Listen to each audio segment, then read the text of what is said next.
Bonjour à tous et bienvenue dans ce nouveau Daub Alpha News, l'endroit où vous savez vous trouvez les dernières actualités, nerfs et autres. Et aujourd'hui, 3 actualités au programme, pas de musique dans cette vidéo, c'est une expérience que je fais. N'hésitez pas à me dire en commentaire ce que cela donne, avec un micro de qualité bien sûr. Nous nous retrouvons aujourd'hui pour 3 actualités assez intéressantes. Enfin, des actualités, je commençais un peu à m'ennuyer. Ça fait 8 fois que je dis cette phrase, je dis cette phrase à chaque Alpha News, donc on va s'arrêter tout de suite. On a un nouveau blaster Elite, le Nerf Elite 2.0 Lock and Load, du Lock and Load Back, quitte à lui donner le même nom, ce qui n'a aucun sens, mais on va voir ça. Ensuite, un nouveau Nerf Fortnite qui n'a pas de nom officiel pour l'instant, mais c'est un M4, donc le M4 du jeu vidéo Fortnite, le fusil d'assaut, l'autre fusil d'assaut connu avec la SCAR. Et enfin, nous allons voir le Nerf Elite 2.0 Warden qui a été réédité en version Transformers, ce qui peut être sympa pour les fans de cette licence. On commence. Première actualité, le Nerf Elite 2.0 Lock and Load. Alors, le Lock and Load, c'est une réédition d'un ancien blaster que vous connaissez peut-être si vous êtes vraiment bien renseigné, le Nerf Modulus Shadow. Je vous montre ici, vous voyez, donc nous l'avons ici, le Nerf Modulus Shadow, qui était un blaster transparent, pistolet avec un attache cross et un attache canon, et des fléchettes avec un chargement interne. On remet sur le dessus, on rentre les fléchettes dedans et on refermait. C'est basiquement ce qui est devenu plus tard le Nerf Fortnite SPL, mais version non transparent. Il y a une seconde détente parce qu'en fait, si on appuie sur cette seconde détente, une lumière verte s'allumait sur le blaster. Concept plutôt intéressant, malheureusement ce blaster n'était pas très connu. Et donc il revient ici sous une forme plus standard, le Nerf Elite 2.0 Lock and Load. Et rien que ce changement de design, déjà, au revoir la seconde détente, il n'y a plus de lumière intégrée. Mais rien que ce changement de design, le fait qu'il soit plus transparent, on a l'impression que c'est un nouveau blaster. Mais moi je me disais, tiens, c'est nouveau. Et en fait, non, c'est une réédition du Shadow. Alors, les gens diront peut-être, ah, encore des rééditions, ils font que ça. Oui, mais tant que ça fonctionne, j'ai envie de dire tant mieux. Et puis, si vous êtes bien renseigné, vous savez que les blasters transparents sont généralement moins solides et moins performants. Or là, on a une toute nouvelle coque, vraiment toute nouvelle, qui est peinte cette fois-ci avec les couleurs de la gamme Elite actuelle, donc Elite 2.0. Donc, ce blaster pourrait être potentiellement plus performant que l'ancien Shadow. Donc, ça reste plutôt intéressant. De plus, on a de nombreuses accessoires fournis avec. Alors, le blaster en lui-même, c'est un pistolet avec des fléchettes internes. Certes, donc 6 fléchettes. Mais il y a une crosse fournie avec. Vous reconnaissez peut-être hein, si vous êtes renseigné, mais il s'agit d'une réédition de la crosse du Nerf Modulus Regulator. Alors, j'aime beaucoup cette crosse, ça fait partie des meilleures crosses, personnellement je trouve. Et du coup elle était en blanc, et bien là nous allons la voir tout simplement en bleu sarcelle, donc la couleur d'Elite 2.0. Ce qui me fait très plaisir, moi qui aime beaucoup cette crosse, je pourrais en avoir une de la même couleur des blasters Elite 2.0 que j'utilise, ce qui est très intéressant. Mais la chose à retenir, c'est ce que je disais, c'est que dans cette crosse, eh bien on peut mettre un chargeur supplémentaire. Sauf que ce blaster ne prend absolument pas des chargeurs, donc au final c'est assez contradictoire, mais ça reste une très bonne crosse et que vous pourrez utiliser ailleurs. Il y a également un viseur fourni avec le blaster, un viseur plutôt normal, basique, petit viseur ceci dit, et un canon, un range de canon qu'on connaît très bien, on l'a vu sur plein de blasters, notamment le Nerf Modulus Ionfire. Décidément tout vient de Modulus ici. Et enfin, il y a un deuxième attache canon qui est juste en face du blaster dans la boîte. Assez particulier puisque je ne suis pas sûr, mais il me semble que c'est soit un nouveau canon, soit une réédition d'un ancien canon Modulus, et ce serait potentiellement celui-ci, on connaît transparent, qui possède un bouton à l'avant, si on appuie dessus, ça l'illumine comme le blaster. Donc ça pourrait très bien être une réédition de ce canon-là, mais non transparent, ce que je trouve très esthétique. Franchement, j'aime bien ce pack, il a l'air très intéressant en termes de personnalisation. Et c'est un argument de vente mis en avant. En haut à droite de la boîte, vous voyez 12 combinaisons différentes, ce qui est énorme, hein, surtout par rapport à un blaster phare que vous connaissez, même plusieurs blasters phares que vous connaissez, qui ont à peu près tous ce même argument de vente. Le Retaliator, le Delta Trooper, le Elite 2.0 Echo. Ils ont tous cet argument de vente d'avoir 4 styles de personnalisation différents, 4 ou 5, ça dépend. Avec la crosse, sans la crosse, avec le canon, sans le canon, chargeur plus ou moins grand, bref.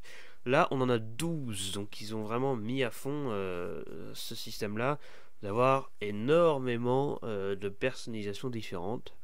Donc si vous êtes fada de personnalisation, eh bien ce pack peut être assez intéressant. Donc il s'appelle le Load and Load Pack, mais le blaster lui-même s'appelle Load and Load. Lock and Load, pardon.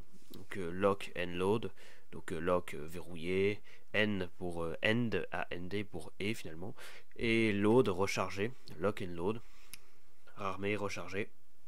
Un nom qui signifie que c'est un pistolet à utilisation rapide.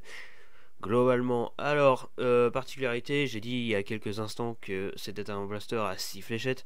Or, ils nous ont fait ce geste assez sympathique, ils fournissent 50 fléchettes avec, ce qui est énorme, donc ce pack est plutôt intéressant si vous cherchez un blaster plutôt basique, pistolet. Finalement, ce blaster pourrait faire partie des blasters importants, entre guillemets, de la gamme Elite 2.0. Par blaster important, je vois qu'ils ont une popularité par rapport à leur simplicité, et par le fait qu'il y a eu des blasters similaires dans le passé. Des blasters revolver avec un barillet, c'est très connu, des blasters type Retaliator, c'est très connu, des blasters fusil d'assaut qui étaient en rafale, c'est très connu. Et bien là, on n'avait pas encore de pistolet à rechargement interne, donc pas par un barillet, par rechargement interne. Le plus connu jusqu'à présent, c'était le Nerf Fortnite SPL, ainsi que d'autres prédécesseurs qu'il a lui-même eu. Mais bon, c'est un Nerf Fortnite, c'est sponsorisé, donc c'est bizarre. Là, on en a un dans la gamme Elite, donc ça fait plutôt plaisir. A voir quand est-ce que ce pack sort, on n'a aucune information ni sur la sortie ni sur le prix. Mais on constate que par exemple sur le packaging, il y a encore eu un petit changement. Vous voyez le logo Nerf, ils mettent ce logo-là absolument partout maintenant. Bon, j'ai envie de dire peu importe quel design ils font, ça reste Nerf. Donc voilà pour le Lock and Load. On peut passer à la suite maintenant, avec un maximum de clics de souris. Deuxième news, un nouveau Nerf Fortnite. Le Nerf Fortnite... inséré, non, c'est dommage, sur l'image là on voit la notice, mais du coup on voit pas le nom du blaster dessus. Ah, c'est dommage. L'image que vous voyez là, c'est le blaster déballé encore dans sa boîte, donc déjà il sera dans une boîte complète, assez intéressant. Enfin bref, voici le Nerf Fortnite, inséré non quelconque. Mais une chose est sûre, il s'agit du très connu, pour pas dire le plus connu, fusil d'assaut emblématique de Fortnite, le M4 de Fortnite. Alors, pour ceux qui ne jouent pas à Fortnite, moi-même je ne joue pas à Fortnite, donc voilà, mais j'ai déjà fait quand même pas mal de parties dans le passé, il y a longtemps, hein. ça remonte à très loin. Je veux dire, Fortnite c'était 2018, hein, en 2023 maintenant, bon, ouais, le temps passe vite. Mais je suis plus Splatoon, vous me connaissez, bref, je divague.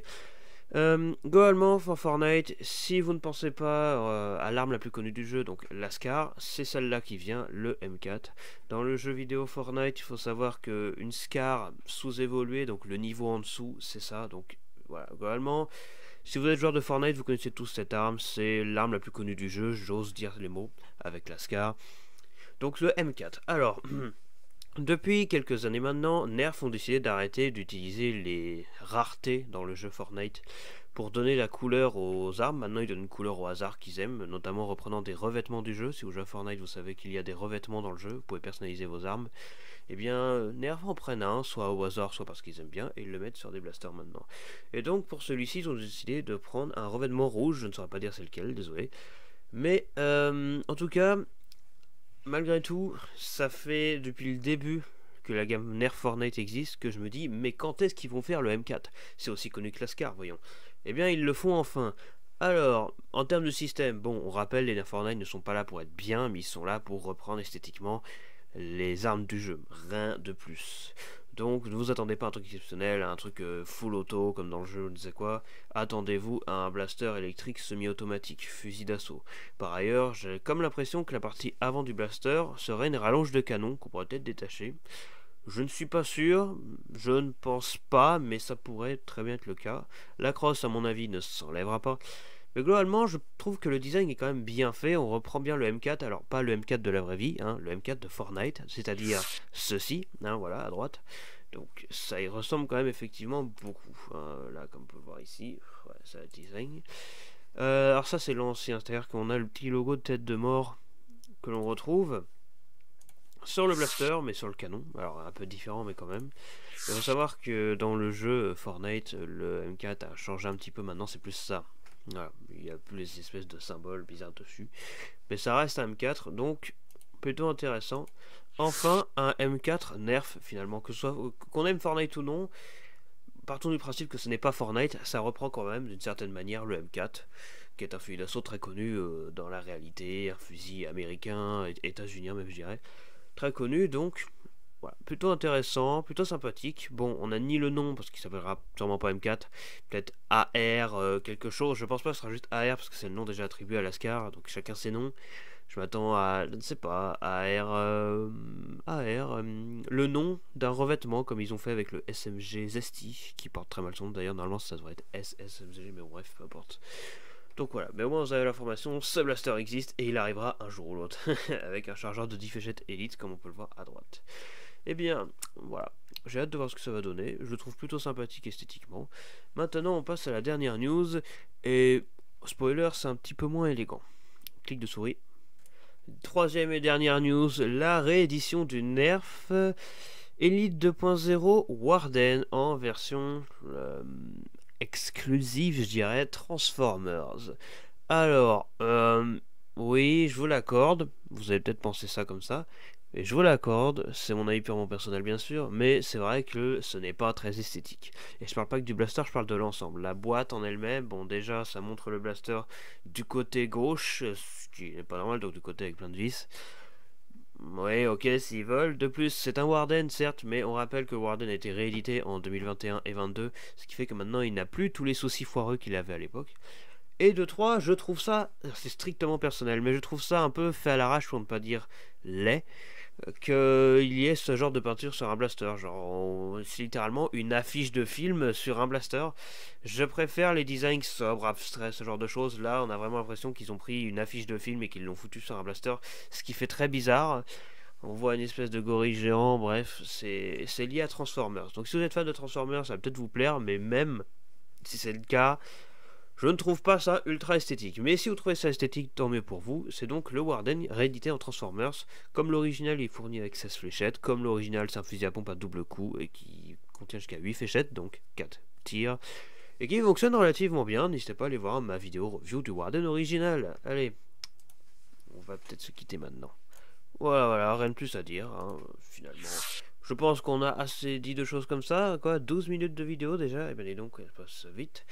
Mais ça me fait plaisir qu'il y ait enfin des actualités, un petit peu, parce que on s'ennuyait un petit peu, on va pas se mentir. Parce qu'en attendant que les gros blasters Elite 2.0 arrivent bientôt, et les événements, divers événements sur Splatoon 3, parce que je fais des lives Splatoon 3, voyez-vous, eh bien, ça fait toujours plaisir d'avoir des actualités.